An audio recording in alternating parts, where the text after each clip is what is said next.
માલદે રૂપાંદેના સત્ય ઘટનાનો પ્રસંગ છે આ. મારવાડનો માલદે અને સોરઠની રૂપાંદેના પ્રેમ અને ભક્તિની અનોખી કથાનો ભાગ બીજો સાંભળશું. રૂપાંદે બોલી ઉઠી કે માં, મારું મન સંસારમાં લાગતું નથી, માટે કહી દો કે રૂપાંદે પરણવાની ના પાડે છે. ભલે બેટી, પણ તારું વ્રત તૂટશે હો. રૂપાંદે કહે, કયું વ્રત? માં કહે કે આંગણે આવેલો અતિથિ ભૂખ્યો જશે. આ સાંભળતા જ રૂપાંદે વિચારમાં પડી ગઈ કે વાત તો ખરી છે. આંગણે આવેલા કોઈ પણ અતિથિને ભૂખ્યા કાઢતી ન હતી, તો પછી શું એ વ્રત તૂટશે કે પછી પરણવું પડશે? રૂપાંદેના માથે ધર્મ સંકટ આવી ગયું. જો પરણવાની ના કહે તો પોતાનું વ્રત તૂટે છે, અને જમાડે છે તો પોતાને પરણવું પડે છે. હવે શું કરવું? ઠીક છે માં, ચાલ હું જ પ્રધાનજી સાથે વાત કરું, કહી રૂપાંદે પોતાના મા બાપને લઈ પ્રધાનજી પાસે આવી. પ્રધાનજી, મારવાડ નરેશની નજર તો હું એ જ દિવસે પામી ગઈ હતી કે જ્યારે મારા ખેતરમાં સુવરનો શિકાર કર્યો હતો. પ્રધાનજી મરક મરક હસવા લાગ્યો. વળી પાકનું મૂલ ચૂકવવાને બદલે ગળાનો રાજચિહ્નવાળો હાર આપ્યો ત્યારે પણ એવું લાગ્યું હતું એ હાર હજી મારા ખેતરમાં મેં છુપાવી રાખ્યો છે, એને હજી ઘેર પણ લાવી નથી. પ્રધાનજીએ જોયું તો રૂપાંદેની વાત કરવાની ઢબમાં પણ રાજપૂતાઈની ખુમારી હતી. પ્રધાનજી, હું મારવાડ નરેશની ચૂંદડી ઓઢવા તૈયાર છું, પણ એક શરતે. તો પ્રધાનજી કહે છે કે શું શરત છે? રૂપાંદે કહે છે કે હું દ્વારકાધીશની પૂજા પાઠ કરું છું, સાધુ સાથે સંતવાણી કરું છું, એમાં મને ક્યારેય રોકટોક કરવી નહીં, અને તેના હામીદાર તમે થાવ તો લાવો ચૂંદડી અને ઉઠો જમવા. ભલે, મારવાડ નરેશને એમાં શું વાંધો હોય? અરે, રાજમાતા પણ પૂરા ધાર્મિક છે, ઉપરથી તમને જોડ મળી રહેશે. ભલે, લાવો ચૂંદડી. પ્રધાનજીએ રાજગોરને સંકેત કરતા તે ઊભા થયા અને મંત્રવિધિ પતાવી માલદેના નામની ચૂંદડી રૂપાંદેને ઉઠાડી. હવે ઉઠો ભા, ચાલો જમવા, કહી રૂપાંદે ઓરડામાં ચાલી ગઈ. પ્રધાનજી ખુશ થતા જમવા માટે ઉઠ્યા ત્યારે કેસર મોરીને પણ આનંદ થયો હતો કે પોતાની દીકરી મારવાડની મહારાણી બની ગઈ છે. અહીં માલદેની જૂની રાણી ચંદ્રાવલીના કાળજે તેલ રેડાયું. પોતાની ઉપર એક શોક આવતી હતી, અને તે પણ સોરઠની સામાન્ય ફટાયા ગરાસિયાની દીકરી. પણ શું થાય? રાજાને મોયે તો કહેવાય નહીં, તેથી મનોમન ઊના આંસુ સાળતી રહી. પ્રધાનજી અને ગોર મહારાજ આવી ગયા હતા, અને આખી વાત કહેતા એ રાતે માલદેવે આખા શહેરમાં દારૂખાનું ફોડાવી આનંદ વ્યક્ત કર્યો. બાપુ, પણ આ રૂપાંદે સાથે હું એક વચને બંધાયો છું. શું?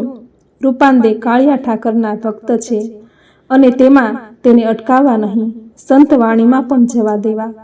આ સાંભળી માલદે હસ્યો અને બોલ્યો કે પ્રધાનજી, એ તો કુંવારાપણાનું ગાંડપણ છે. તમે જોજો તો ખરા એકવાર, જ્યાં રંગમહેલમાં પગ મૂક્યો કે ક્યાંય બધું અદૃશ્ય થઈ જવાનું. પછી સંતવાણીને બદલે પ્રેમવાણીમાંથી ઊંચા નહીં આવે. એ વખતની વાત જુદી છે, પણ જો પ્રેમવાણીનો રંગ ન લાગે તો પછી મારા વચનની કિંમત તો તમારે રાખવી જ પડશે. ભલે પ્રધાનજી, એમાં મને ફરીથી નહીં કહેવું પડે. પ્રધાનજી પણ ખુશ થઈ ગયો. બીજા દિવસે લગ્નનું મુહૂર્ત કઢાવ્યું તથા એ જ દિવસે સાંઢણી સવાર મોકલી આપ્યો કે જેથી ત્યાં પણ તૈયારીઓ કરવા માંડે. દિવસો પસાર થવા લાગ્યા. માલદે રૂપાંદેના રૂપમાં એટલો દીવાનો બની ગયો હતો કે પોતાની રાણી ચંદ્રાવલીને પણ ભૂલી ગયો. તેના મહેલની સામે જોતો પણ ન હતો. વળી ચંદ્રાવલી પણ જાણી ગઈ હતી કે હવે પોતે અણમાનીતી રાણી બની ગઈ છે, તેથી પોતાનું ધાર્યું કરવા માટે મૌન બની ગઈ અને બધું જોતી રહી. આખરે ગણેશ સ્થાપન થયું. આખા ગામમાં ઉત્સવ ઉજવાયો. એકમાત્ર ચંદ્રાવલીને ત્યાં જ ઘોર અંધારું હતું. માલદેને પીઠી ચઢવા લાગી. મહેલની સ્ત્રીઓને લાગ્યું કે પીઠી ચંદ્રાવલીના હાથે ચઢે તો સારું, તેથી રાજમાતા ખુદ ચંદ્રાવલી પાસે ગઈ. વહુ બેટા, આપણે તો સ્ત્રીઓનો અવતાર પુરુષ ગમે તેટલી પત્નીઓ કરી શકે છે, પણ આપણાથી એવું ન થાય. હું જાણું છું તમારા દિલમાં દર્દ તો થતું હશે, છતાંય ચાલો એકાદો પીઠી ચઢાવો. ચંદ્રાવલી જાણતી હતી કે જો દુશ્મનને હણવું હોય તો તેની સાથે જ રહેવાથી તેની નબળી નસ પકડાય છે.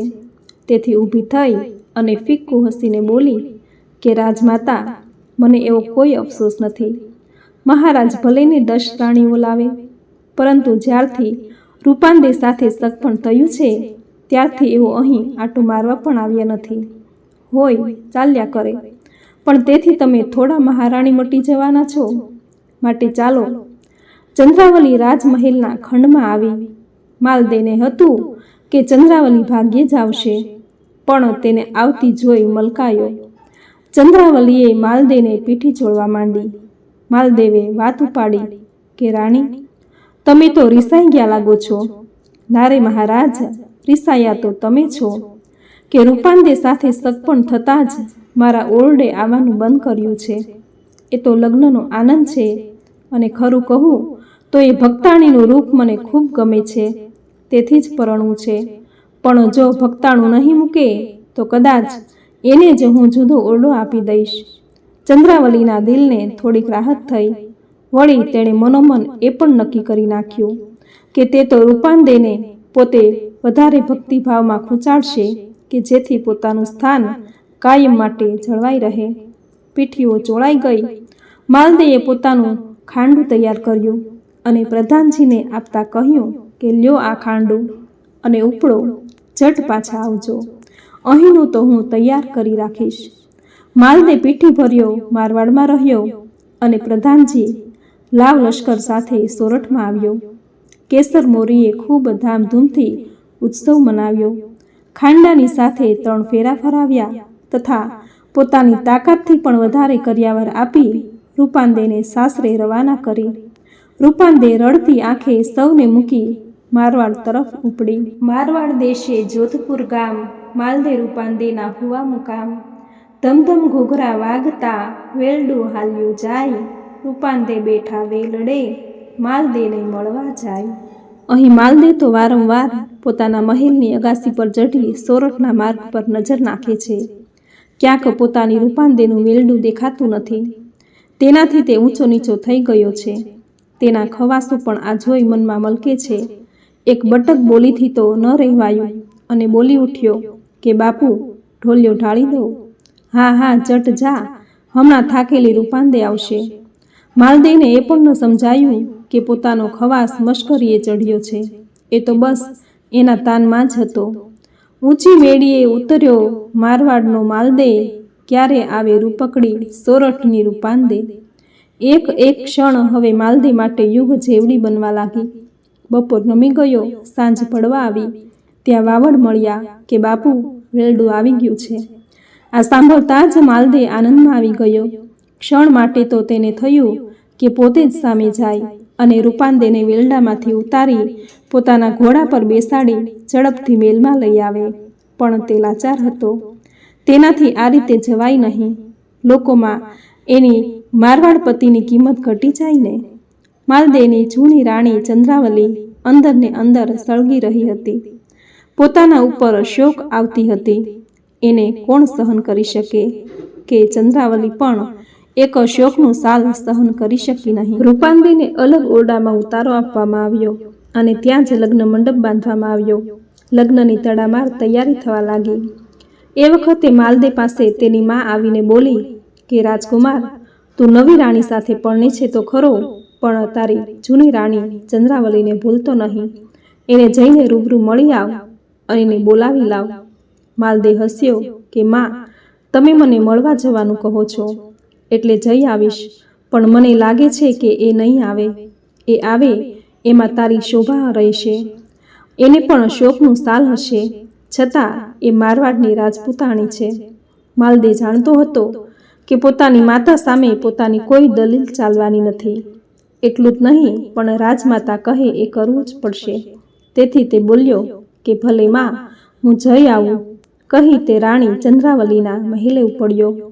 એ સમયે ચંદ્રાવલી પણ ખીજાયેલી હતી કે માલદેજી પણ પોતાની પાસે આવ્યો ન હતો અને નવી રાણીના આગમનમાં પાગલ બનેલો હતો. ત્યાં એક દાસીએ આવી જણાવ્યું કે બા સાહેબ, મહારાજ આવે છે. ચંદ્રાવલી ઊભી થઈ ગઈ તથા બીજી તરફ મોં કરીને ઊભી રહી. દાસીઓ પણ ત્યાંથી ચાલી ગઈ. ત્યાં માલદે મહેલમાં આવ્યો. ચંદ્રાવલીને આમ અવળી ઊભી રહેલી જોઈ તે હસ્યો અને બોલ્યો કે રાણી, આમ અવળા ફરીને કાં ઊભા, અરૂઢ કાં બન્યા? ચંદ્રાવલી મૌન બની રહી. ઠીક છે રાણી, હું તમારી સાથે વાત કરવા માટે આવ્યો છું. તમારે હવે મારી સાથે શું વાત કરવાની? ચંદ્રાવલી દાજમાં બોલતી હતી. હવે તો એઈને સોરઠને પદમની મોહિનીને લાવ્યા છો તો જાઓ એની પાસે રંગે ખેલો અને વાત કરો. રાણી, એમ રિસાઈ જવાથી તમે મારા રાણી મટવાના નથી. આ તો સુવરના શિકારે ગયો, એને જોઈ તેના રૂપનું ઘેલું લાગ્યું, તેથી પરણી લાવ્યો. શું તમે એના બાપને કહ્યું કે એક રાણી તો રાજમાં છે? ના, નથી કહ્યું. કહ્યું હોત ને તો ખબર પડત કે એ સોરઠની પદમણી લગ્ન કરવા કેમ તૈયાર થાય છે. આ તો તમે બેને છેતર્યા, એક મને અને બીજી રૂપાંદેને. હવે જુઓ તો ખરા કે શું થાય છે. રૂપાંદે રૂપાળી તો છે, સાથે સમજુ અને ગુણવાન છે. એ તમને મોટી બહેન ગણશે. એ તો તમે સ્ત્રી હોત તો સમજત કે એક સ્ત્રી પોતાની શોકને કેવું માન આપે છે. માલદે ચૂપ થઈ ગયા, છતાં જતાં જતાં બોલ્યા કે ઠીક છે, તમે લગ્ન મંડપમાં તો આવશો ને? મહારાજ, મેં તમને એકવાર લગ્ન મંડપમાં જોયા છે, બીજી વાર નહીં જોઉં ને તો પણ ચાલશે. માલદે સળગી ઉઠ્યો, પણ સમય વર્તીને ત્યાંથી નીકળી ગયો. અહીં બીજી તરફ રૂપાંદે પણ અજંપામાં હતી. અહીં આવ્યા પછી તેને જાણ થઈ કે માલદેને તો બીજી રાણી પણ છે. ત્યારે તે હતાશ થઈ ગઈ. તેને લાગ્યું કે રાજાએ પોતાને છેતરી છે અને એક શોકનું સાલ ઘાલ્યું છે. જો પોતે આ જાણતી હોત તો જરૂર ના પાડી દેત, પણ હવે શું, થનારું થઈ ગયું. તેથી મનોમન પોતાને આશ્વાસન આપવા લાગી. થવાનું થઈ ગયું. માલદેને મેં પતિ માન્યા છે. તેના નામની ચૂંદડી ઓઢી છે, ચૂડીઓ પહેરી છે, તો હવે એક ભવમાં બે ભવ ન થાય. હવે તો એનો સ્નેહ જીતીને મારા બનાવી લેવા પડશે. જરૂર પડતા એની પાછળ દેહ પણ આપી દઈશ, કારણ કે આ તો મારા પ્રારબ્ધના યોગ હશે. મુહૂર્ત આવી ગયું. માલદે વાઘા સજીને મંડપમાં ઉતર્યો. રૂપાંદે પણ સોરઠની રાજપૂતાણીને છાજે તેવા વસ્ત્રો પહેરી હળવે પગલે આવી માલદેની બાજુમાં આવીને બેઠી છે. અગ્નિ પ્રગટ્યો, ઘી અને જવતલ હોમાયા, હસ્તમેળાપ થયો, બાકીના ફેરા પૂરા કર્યા, લગ્નવિધિ પૂરી થઈ. માલદેવે પુષ્કળ દાન આપ્યા. આખા નગરને ધુમાડાબંધ ભોજન આપ્યું, ગાયોને ઘાસ નાખ્યું. ત્યારબાદ ગણેશ, ગ્રહ દેવતા અને કુળદેવીને વંદના કરાવી. રાવણ કુળની રીત પ્રમાણે સોનાના બાજટ ઢાળ્યા અને બેસણા આપ્યા. વરકન્યા જમી રહ્યા એટલે રાજમહેલના ઉતારે ગયા. રૂપાંદે ઘૂંઘટ રાખીને બેઠી હતી. તે પોતાના પતિની રાહ જોતી હતી. છેવટે માલદે પણ આવ્યો અને ધીરેથી ઘૂંઘટ ખોલ્યો. રૂપાંદે શરમાઈ ગઈ. રૂપાંદે, આજે તને મેળવીને હું ધન્ય બની ગયો છું. વાહ, શું તારું રૂપ છે! માલદે ગાંડાની જેમ મોં ફાટ વખાણ કરવા લાગ્યો. તેનાથી રૂપાંદે સમજી ગઈ કે માલદે એ માત્ર રૂપનો પૂજારી છે. આવા પુરુષો ભગવાન નામની વસ્તુથી હજારો યોજન દૂર રહે છે. રૂપાંદે, તને એક ખાસ વાત કહેવાની તો રહી જ ગઈ. અચાનક માલદેને યાદ આવતા બોલી ઉઠ્યો. રૂપાંદે મલાજામાં ચૂપ હતી. માલદે કહે કે મારે એક રાણી છે. રૂપાંદે કહે કે મને હમણાં જ ખબર પડી નાથ. આખરે તમે વાત કરવી ભૂલી નથી ગયા, પણ મને છેતરી છે. પણ વાંધો નહીં, મારા કિસ્મતમાં જે લખ્યું છે તે મિથ્યા થવાનું નથી, માટે ચિંતા ન કરો. હું ચંદ્રાવલીજીને મારા મોટા બહેન જેવી ગણીશ અને ચાલીશ. માલદે તો આભો બની ગયો. તેને તો સપને પણ ખ્યાલ નહોતો કે રૂપાંદે આટલી ઉદાર દિલની હશે. નાથ, વળી એ પણ જાણું છું કે મારી મોટી બહેન આ લગ્નથી નારાજ છે અને હજી મને મળવા પણ નથી આવ્યા. પરંતુ તમે ચિંતા કરશો નહીં. સવારમાં જ હું એને મળવા જઈશ, બધું થાળે પાડી દઈશ. હાશ રાણી, મારી બધી ચિંતાઓ તમે ક્ષણમાં મિટાવી દીધી. આવો, આજની મીઠી નીંદર માણીએ. અને રૂપાંદેનું મન ખાટું થઈ ગયું. કે પોતાનો આ પતિ પોતાના ગુણનો નહીં પણ રૂપનો ગુલામ છે. દિવસો પસાર થવા લાગ્યા. રૂપાંદે પ્રભુ ભજન ભૂલતી નથી અને ઘરમાં જ કૃષ્ણ ભગવાનની મૂર્તિ રાખી તેની સામે બેસી પ્રભુ કીર્તન કરે છે. માલદેને આ વાતનો એણે અણસાર પણ ન થવા દીધો. વળી એ માનતી હતી કે પ્રભુની ભક્તિ દેખાવ કરવાની નથી. જે લોકો ટોળ ટપ્પા કરી પોતાની જાતને ભગત કહેરાવે છે, ટીલા ટપકા કરે છે, તે ભગત નથી, પણ ભગત જેવા નામના માથે કલંક છે. સાચી ભક્તિ તો અંતરની હોય. માલદેને તો સપને પણ ખબર નથી કે રૂપાંદે પ્રભુ ભજન કરે છે. ક્યારેક પ્રધાનજીની વાત યાદ આવી જતી કે રૂપાંદેએ ભજનની રજા માંગેલી છે, ત્યારે તે મનોમન હસી પડતો કે જુવાનીમાં ભક્તાણું ક્યાંય ચાલ્યું ગયું ખરું. મેઘ ઘારવો હરિજન કોમના આ મહાન સંતની મારવાડની ધરતી પર બોલબાલા હતી.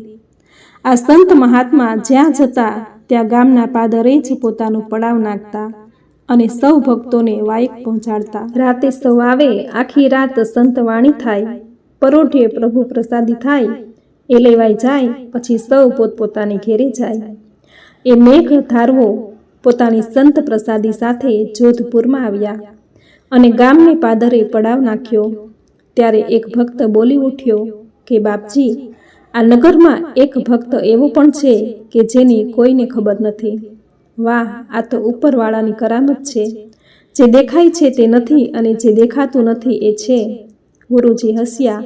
એ સંત કોણ છે તે હું જોઈ લઉં, કહી મેઘ ધારવાએ સમાધિ ચઢાવી તો માલદેના રાજમહેલની રાણી રૂપાંદે દેખાઈ આવી. ગુરુજીએ સમાધિ ઉતારી પછી પોતાના એક સુથાર શિષ્યને બોલાવીને કહ્યું કે તમે અત્યારે મહેલમાં જાઓ, રૂપાંદેને વાયક આપી આવો. ગુરુદેવ, વાયક તો આપી આવીશ, પણ મને લાગે છે કે એ નહીં આવે. એ તો રાજના રાણી અને રાતના સંતવાણી સાંભળ્યા પ્રમાણે મહારાજ તો રૂપાંદેના રૂપમાં ગુલામ છે, એને આવું ગમતું નથી. ભગત ગુરુદેવ હસીને બોલ્યા કે તો આજે ખરાની ખબર થઈ જશે. તમને જાઓ અને રૂપાંદેને વાયક આપી આવો. સુથાર ભગત ગુરુદેવનો આદેશ માથે ચઢાવી રૂપાંદેને વાયક આપવા પડ્યો. રૂપાંદેના કાને મેઘ ધારવા જેવા સંતની વાત આવી. તે પણ મળવા ઉત્સુક હતી, પણ શું કરે? તેણે ભગવાનના મંદિરમાં જઈ 2 હાથ જોડ્યા અને પછી બોલી કે હે પ્રભુ, આ તો મને કેદ કરી કે તારા નામનો પ્રસાદ લેવા પણ જઈ શકાતું નથી. જાણે ભગવાનને તેનો પોકાર સાંભળ્યો હોય તેમ દાસીએ આવીને જણાવ્યું કે બા, કોઈ ભક્ત બહાર આવ્યા છે અને તમને મળવાની હઠ લઈને બેઠા છે, એને માનથી બેસાડ, કહી રૂપાંદે ખુશ થતા મૂર્તિ સાથે પ્રણામ કરી બોલ્યા કે પ્રભુ, હવે મારી લાજ તમારા હાથમાં છે. કહેતા તે ઊભી થઈ અને મહેલમાં આવીને જોયું તો ભક્ત બેઠો હતો. જય ગુરુદેવ, જય ગુરુદેવ કહી 2 હાથ જોડી ભક્ત ઊભો થઈ બોલ્યો કે જય ગુરુદેવ. કહી રૂપાંદે આવી હાથ જોડી નમસ્કાર કર્યા અને બેઠી. ભક્ત કહે છે કે વાયક લઈને આવ્યો છું. નગરના પાદરે મેઘ ધારવા આવ્યા છે અને પાટનું વાયક છે, કહી તેણે રૂપાંદેના હાથમાં કંકુવાળા ચોખા આપ્યા. રૂપાંદેએ 2 હાથે ચોખા લઈ માથે ચઢાવ્યા અને બોલી કે જેવી પ્રભુની મરજી. જય ગુરુદેવ કહી ભક્ત ઊભો થયો. જય ગુરુદેવ. રૂપાંદે પણ ઊભી થઈ અને જતા ભક્તને જોઈ રહી. મિત્રો, મારવાડનો માલદે અને સોરઠની રૂપાંદેના પ્રેમ અને ભક્તિની અનોખી કથાનો પ્રસંગ, જેનો ભાગ બીજો અહીં પૂર્ણ થાય છે. હવે ફરી મળીશું 3જા ભાગ સાથે. ખૂબ સુંદર માલદે રૂપાંદેની સત્ય ઘટનાની કથા તમને કેવી લાગી કોમેન્ટમાં જરૂર જણાવજો. વિડીયોને લાઈક કરજો, તમારા ફ્રેન્ડ્સ ફેમિલીમાં શેર કરજો. અને આવી જ સત્ય ઘટનાના પ્રસંગની કથા સાંભળવા જો તમે ચેનલને સબસ્ક્રાઈબ ન કરી હોય તો અત્યારે જ કરી લેજો. બાજુમાં બેલ આઇકન પ્રેસ કરજો. ફરી મળીશું નવા ભાગ સાથે. વિડીયોને અંત સુધી સાંભળવા માટે ધન્યવાદ.